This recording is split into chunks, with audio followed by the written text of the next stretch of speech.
Well, the 25% auto tariffs are set to take effect in just 2 days, and our next guest warns that it will drive up used car prices, forcing consumers to look for even older vehicles in an already challenging rate environment. I thought these tariffs were supposed to bring manufacturing back to the U.S. So tell me why Subaru just announced that they're leaving. Subaru's been building cars here for years in the U.S., years, and now they're leaving because of the 25% tariffs. Thanks, Donald. Great job. Something significant is unfolding across North America, yet it's happening quietly, without the headlines it deserves. A familiar name long tied to American roads, driveways, and family adventures is stepping away. Subaru, the Japanese automaker once deeply rooted in the U.S., has stopped building cars for Canadian buyers in its American plants. The reason traces back to tariffs that were supposed to rejuvenate American manufacturing, but instead push production overseas. As Washington doubles down on trade wars, Japan's focus is turning toward a new partner, Canada. Ottawa is opening its doors to industries of the future, from clean energy to advanced technology. The shift reveals something deeper about the continent's economic future and Canada's unexpected rise as a global industrial hub.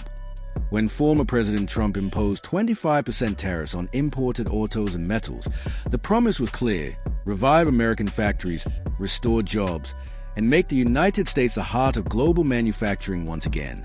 But instead of sparking a renaissance, those policies triggered a retreat. Production costs soared as steel and aluminum prices climbed. For companies like Subaru, the math stopped working. Manufacturing vehicles inside the U.S. became more expensive than simply importing finished models from abroad.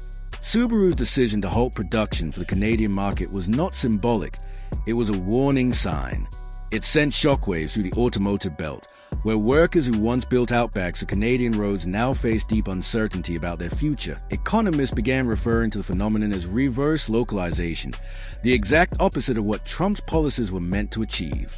Efforts to bring manufacturing back home ended up driving it away. Instead of rebuilding domestic industry, tariffs made American production less competitive, forcing companies to rethink their global strategies. What was intended to strengthen the American heartland began hollowing it out. As plants slowed and costs mounted, companies sought safer ground elsewhere. Canada, observing this unraveling, moved with quiet precision. Ottawa didn't retaliate or trade barbs. It simply positioned itself as a calm, stable alternative. While Washington turned inward and escalated trade conflicts, Canada reached outward, courting new partners, opening negotiations with Japan, Malaysia, and even China. It began constructing a new framework for global cooperation, one based on predictability and long-term planning rather than short-term political battles. Subaru's relocation marked the first sign of a deeper pattern. Other automakers, Toyota, Hyundai, and even China's electric vehicle leader BYD, soon began redirecting investment strategies northward. The U.S. market, once seen as a pinnacle of prestige, was becoming a risky bet, plagued by tariffs, trade threats, and political unpredictability. In contrast, Canada's market offered stability and foresight that Toyota's Canadian sales soon surged by nearly 30% in just 1 month. The difference lay not in subsidies or flashy promises, but in predictability. Mark Carney's government understood what many in Washington did not, that in a volatile global economy, reliability is power. Carney's approach did not rely on populist slogans or protectionist rhetoric. Instead, it focused on crafting an environment where businesses could plan, invest, and grow without fearing sudden policy shifts. For global manufacturers weary of political turmoil, Canada's consistency became a competitive advantage. The effects of this divergence became increasingly visible. South of the border, American factories began to idle as uncertainty eroded confidence. Production lines slowed, and suppliers faced shrinking orders. Meanwhile, Canadian ports and logistics hubs grew busier. Ships from Asia began unloading fleets of Japanese and Korean vehicles, many of the same models once assembled in Indiana or Kentucky. North America's auto supply chain was being quietly rewritten, not through crisis, but through calculation. Economists and investors began calling this realignment the Northern Shift. Each new tariff announcement from Washington seemed to coincide with a fresh trade agreement or industrial partnership emerging in Ottawa.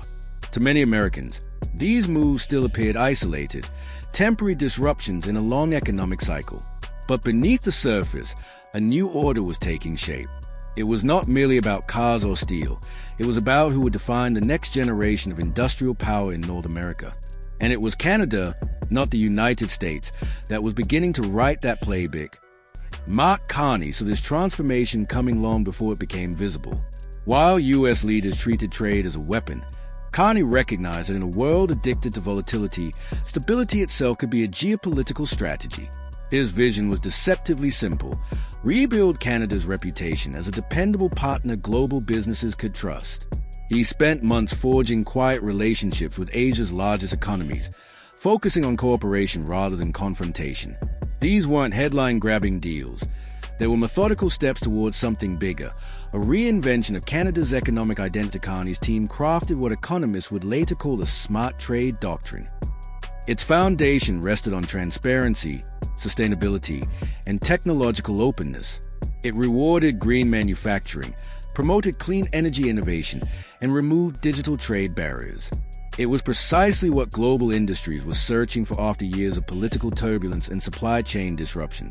The message to investors was clear. Canada was not just open for business.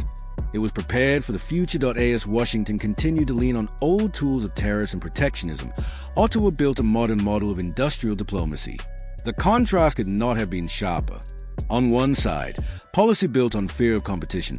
On the other, a framework built on trust, innovation, and predictability. That difference is now reshaping North America's economic geography. The U.S. once stood as the uncontested center of production and power. Today, the balance is tilting northward, not through confrontation, but through quiet evolution. Canada, guided by stability and foresight, has become the new destination for the world's industrial future. While the United States deepened its trade wars, Canada quietly positioned itself as a modern, forward-looking alternative, open, secure, and built for the future. Mark Carney's diplomacy didn't rely on spectacle. There were no rallies, no boasts, no headlines crafted for television. His approach was deliberate and patient, rooted in trust and timing.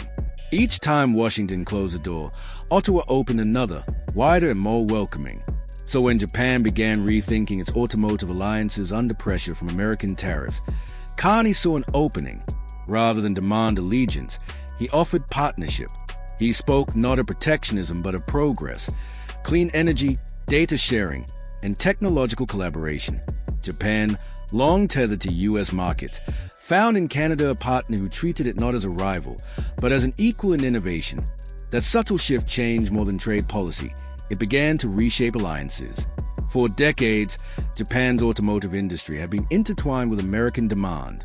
But as tariffs turned their dependency into a liability, Japan started charting a new course into the Western market. Canada emerged as that route. The two nations began aligning on clean technology, open market access, and green industrial development. Subaru's withdrawal from U.S. production was the first visible sign of this pivot. Japanese automakers began rerouting logistics through Canadian ports, effectively bypassing the U.S. altogether. Carney's administration reinforced the move by cutting tariffs and simplifying cross-border shipping. For Japan, it provided continued access to Western consumers without the volatility of American politics. For Canada, it was a once-in-a-generation opportunity to redefine its global role. Becoming the new bridge between Asia and the West, the symbolism was unmistakable. Japan wasn't abandoning America in hostility. It was choosing stability over uncertainty. And Canada wasn't begging for relevance. It was being invited into leadership. What began as a survival strategy had evolved into a blueprint for a new economic order. When Mark Carney arrived in Kuala Lumpur for the ASEAN summit, few anticipated anything historic.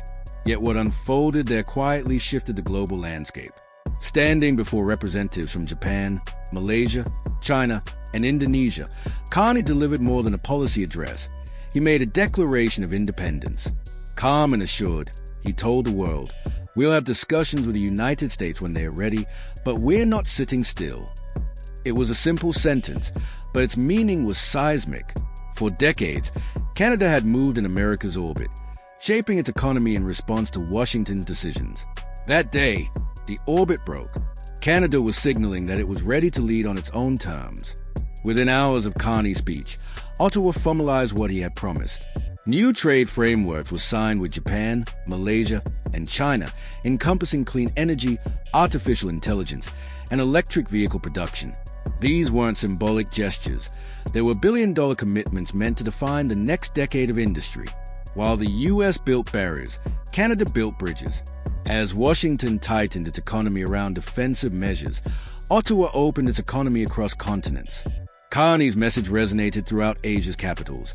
In a world where uncertainty had become the norm, Canada offered something rare: stability. Analysts began calling it the Carney Doctrine. Economists labeled it the Asian turn. But to ordinary Canadians, it was proof that steady, responsible leadership still mattered. While the U.S. issued threats and warnings over social media, Canada quietly signed deals. While Washington withdrew behind tariffs, Ottawa stepped forward into global partnerships. The results came faster than anyone expected. Within months of the Kuala Lumpur summit, Japan's largest automakers began redirecting their shipping networks northward. Subaru, Toyota, and Mazda shifted their North American operations through Canadian ports, bypassing U.S. customs entirely. China's electric vehicle leader, BYD, followed suit, announcing new distribution centers in Quebec and British Columbia. Suddenly, Canada was no longer a secondary player. It was a primary gateway connecting Asia production lines to North America's consumers. Vancouver replaced Los Angeles as a top port for EV imports, and Montreal became a growing hub for advanced battery technology. Ontario, already rich in skilled labor, so billions in new Japanese investment flow into clean vehicle manufacturing and sustainable production facilities. While Washington argued over tariffs and political narratives, Ottawa delivered something businesses actually valued: clarity. Carney's administration restructured customs procedures, expanded tax incentives for green industries, and built a framework for cross-border research and development. For automakers exhausted by unpredictability, Canada became the stable launchpad into the Western market. Every shipment from Tokyo, Nagoya, or Seoul now found its route through Canadian ports. The flow of trade, once dominated by U.S. policy, was being redefined by Canadian reliability. As Canada moved forward, the United States struggled under the weight of its own economic contradictions. Policies meant to rebuild